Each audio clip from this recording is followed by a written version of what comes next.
আমাদের সমাজে সব ধরনের বৈষম্য, দুঃশাসন, দুর্নীতি, এই সবগুলার মূল কারণ হলো ইনসাফ না থাকা। ইনসাফ যদি থাকতো তাহলে সমাজে দুর্নীতিবাজরা, লুটেরারা, ডাকাতরা ব্যাংক ডাকাতি করে জনগণের সম্পদ লুটপাট করে এই দেশ থেকে নিরাপদে পালানোর সুযোগ পেত না। দেশে দেশে তারা বেগমপাড়া গড়তে পারতেন না, বাংলাদেশের বুকে সন্ত্রাসের রাজ্য কায়েম করতে পারতেন না। কারণ এই কালো টাকা সন্ত্রাসের পিছনেও ব্যয় হয়, আরো কালো টাকা বানানোর জন্যে। আজকে আমি এখানে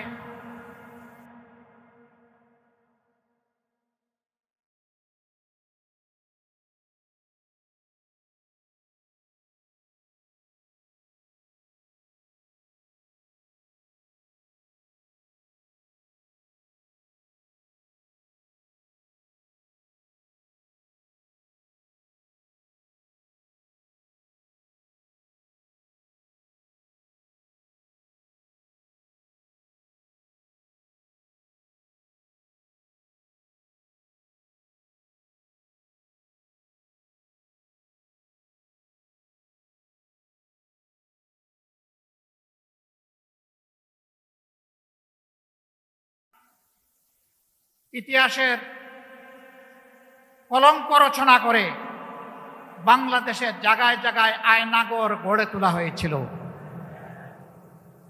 আয়নাগরে থাকা মজলুমরা এখানে আছেন, আপনাদের সামনে তারাও বক্তব্য রেখেছেন। সেনাবাহিনীর কর্মকর্তা হয়েও তিনি এই থাবা থেকে রক্ষা পাননি।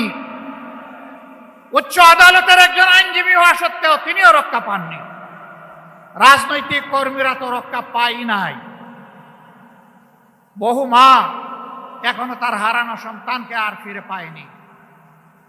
বহু বোন তার স্বামীর অস্তিত্ব খুঁজে এখনো, বহু সন্তান এখনো বাপের আগমনের অপেক্ষায় আছে।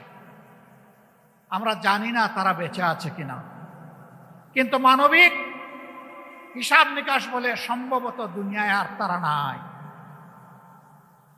তাদের আত্মীয় স্বজনরা জানেন না তাদের কবরগুলা কোথায়। আমরা সেই দুঃখী পরিবারগুলার প্রতি আজকে সংহতি জ্ঞাপন করছি। সম্মানিত ভাই এবং বোনেরা, বাংলাদেশ আমাদের সকলের জন্মভূমি।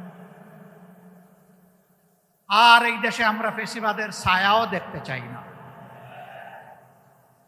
ফেসিবাদ এখন যদি নতুন কোনো জামা পরে আমাদের সামনে আসে, 5 আগস্ট যে পরিণতি হয়েছিল সেই নতুন জামা পরা ফেসিবাদের একই পরিণতি।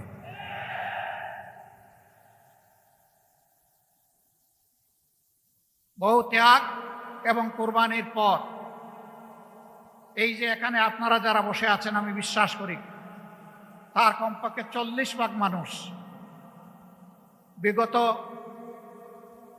3টি নির্বাচনে আপনারা ভোট দিতে পারেন নাই। শুধু তা না, জীবনেও একবার ভোট দিতে পারেন নাই।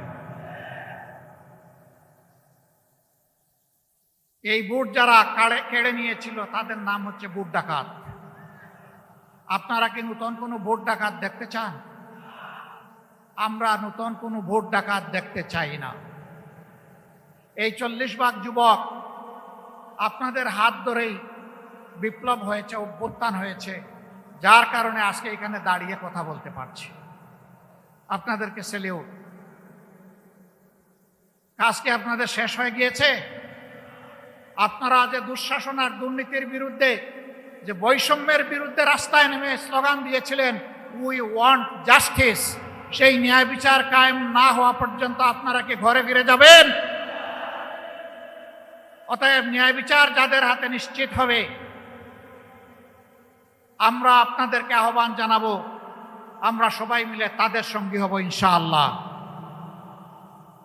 যারা নিজেদের দলের লোকদেরকে চাঁদাবাজি, দখল বাণিজ্য, মামলাবাজি, দুর্নীতি, সন্ত্রাস, পাথর মেরে লোক হত্যা, গাড়ি চাপা দিয়ে লোক হত্যা, এইগুলা থেকে নিজের কর্মীকে যারা বিরত রাখতে পারবে, আশা করি আগামীর বাংলাদেশ তারা জনগণকে উপহার দিতে পারবে।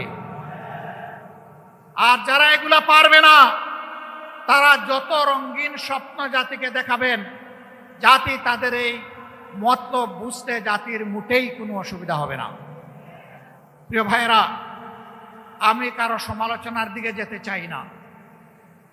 কেন চাই না জানেন?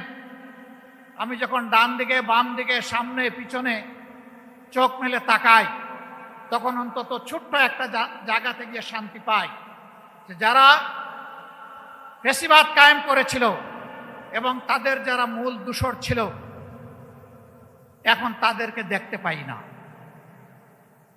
এখন আছেন তারা যারা ফ্যাসিবাদের জাতাকলে পিষ্ট হয়েছিলেন।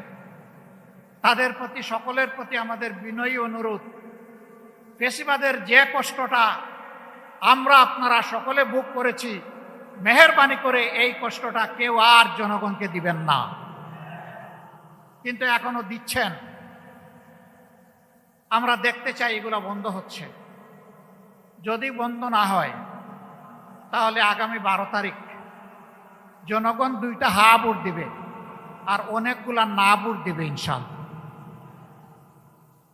একটা হা ভোট হচ্ছে পরিবর্তনের আকাঙ্ক্ষায়, ঘুরে ধরা রাজনীতির কাঠামো পরিবর্তন করার আকাঙ্ক্ষায় জনগণ মুখিয়ে আছে। এই জন্য জনগণ গণভোটে হা বলবে ইনশাআল্লাহ।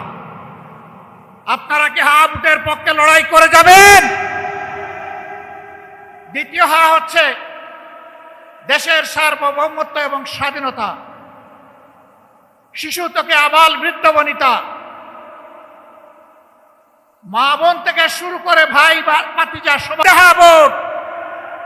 এর অর্থ হচ্ছে ফ্যাসিবাদের বিরুদ্ধে হা ভোট। এর অর্থ হচ্ছে ব্যাংক ডাকাতদের বিরুদ্ধে হা ভোট। এর অর্থ হচ্ছে মা বোনদের ইজ্জতের উপর যারা হাত দেয় তাদের বিরুদ্ধে হা ভোট। এই সব মিলে একটা হা ভোট হবে। আজকে এখানকার এই আসনের প্রার্থী হিসাবে আমার হাতে পাল্লা তুলে দেওয়া হয়েছে। আমার সাথে 10 দলের আরো কিছু প্রার্থী এখানে আছে।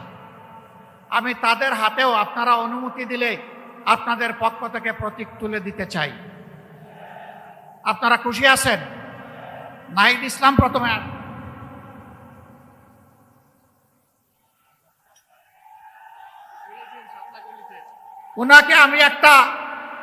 উনাকে আমি একটা সমন্বিত প্রতীক উনার হাতে তুলে দিচ্ছি। বাকিদের হাতে দিব দাড়ি পাল্লা, উনার হাতে পাল্লা কলি। উনার হাতে কি দিচ্ছে? পাল্লা কলি। এই দেখেন পাল্লা আছে, এটার মাথায় একটা কলি আছে। এইটাকেই শাপলা কলি আপনারা ধরে নেবেন ইনশাআল্লাহ। ঢাকা 11 আসনের যারা ভোটার, তাদের জন্য আমরা ইনসাফের প্রতীকের সাথে শাপলা কলি, আমরা নাহিদ ইসলাম যিনি জাতীয় নাগরিক পার্টির আহ্বায়ক, তার হাতে আমরা তুলে দিচ্ছি।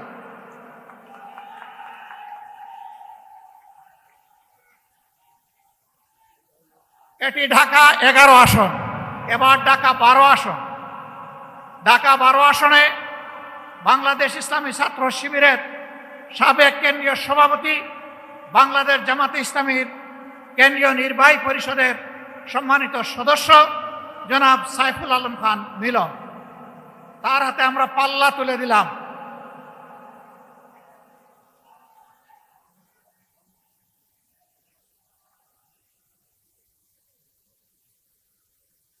এরপরে হাসিনার সৃষ্ট দুনিয়ার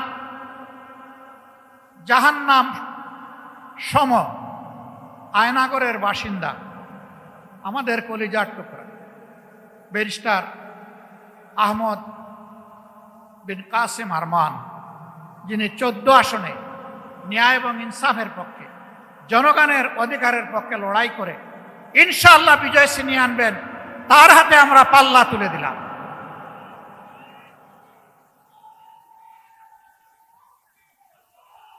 ডান দিকে আসবে, ডান দিকে, বাম দিকে না, ডান দিকে। যারা আসবেন ডান দিকে আসবেন। এরপরে পার্শ্ববর্তী আসন ঢাকা 16 আসনে সেনাবাহিনীর সাবেক একজন কর্মকর্তা কর্নেল জনাব আব্দুল বাতিন সাহেবের হাতে আমরা ইনসাফের প্রতীক দাড়িপাল্লা তুলে দিচ্ছি। এই আশায় এবং এই আহ্বানে 16 নম্বর আসনের ভোটাররা ইনশাআল্লাহ বিপুল ভোটে দাড়িপাল্লাকে বিজয়ী করবেন ইনশাআল্লাহ।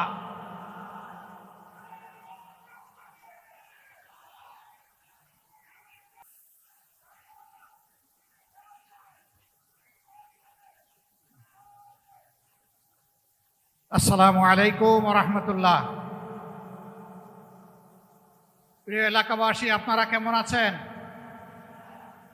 আলহামদুলিল্লাহ রাব্বিল আলামিন ওয়াসসালাতু ওয়াসসালামু আলা রাসূলিহিল কারীম ওয়া আলা আলিহি ওয়া সাহবিহি ওয়া আহলি বাইতি আজমাইন। বাংলাদেশ জামায়াতে ইসলামী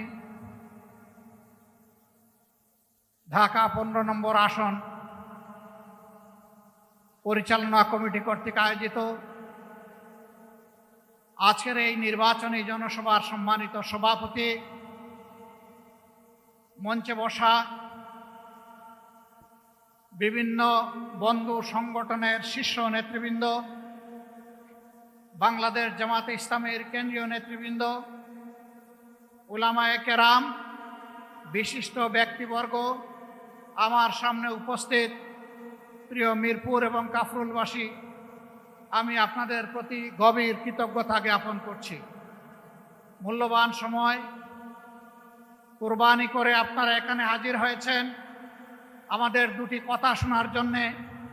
মহান রাব্বুল আলামিনের দরবারে শুকরিয়া আদায় করছি, তিনি এরকম একটি আয়োজনে আমাদেরকে আজকে হাজির হওয়ার তৌফিক এনায়েত করেছেন। আমি গভীর শ্রদ্ধার সাথে তাদেরকে স্মরণ করছি। 15.5 বৎসরের ফ্যাসিস্ট আমলে সূচনা থেকে শেষ পর্যন্ত যারা লড়ে গেছেন, জীবন দিয়েছেন, আহত পঙ্গু হয়েছেন, বারবার কারাবরণ করেছেন, চাকরি হারিয়েছেন, বিভিন্নভাবে নির্যাতিত হয়েছেন, আমি আজকে এই জনসভা থেকে তাদেরকে গভীর শ্রদ্ধার সাথে স্মরণ করছি। বিশেষভাবে স্মরণ করছি 24 জুলাইয়ে যারা গগনভেদী আওয়াজ তুলে ফ্যাসিবাদের তক্তের তাউসকে কাঁপিয়ে দিয়েছিল, তছনছ করে দিয়েছিল, ফ্যাসিবাদকে বাংলাদেশ থেকে তাড়িয়ে দিয়েছিল। আমি তাদের প্রতি বিশেষভাবে শ্রদ্ধা নিবেদন করছি। যারা জীবন দিয়েছেন, আল্লাহ তাদেরকে শহীদ হিসাবে কবুল করুন। যারা আহত হয়েছেন, আল্লাহ পাক তাদেরকে সুস্থতার নিয়ামত দান করুন। যারা দফায় দফায় কারাবরণ করেছেন, বিভিন্নভাবে নির্যাতিত হয়েছেন, রব্বুল ইজ্জত তাদেরকে দুনিয়া এবং আখিরাতে সম্মানে ভূষিত করুন। প্রিয় দেশবাসী, একটু আগে আমার হাতে একটা প্রতীক তুলে দেওয়া হয়েছে। এই প্রতীক বড় ভারী। এই প্রতীক হচ্ছে ইনসাফের প্রতীক।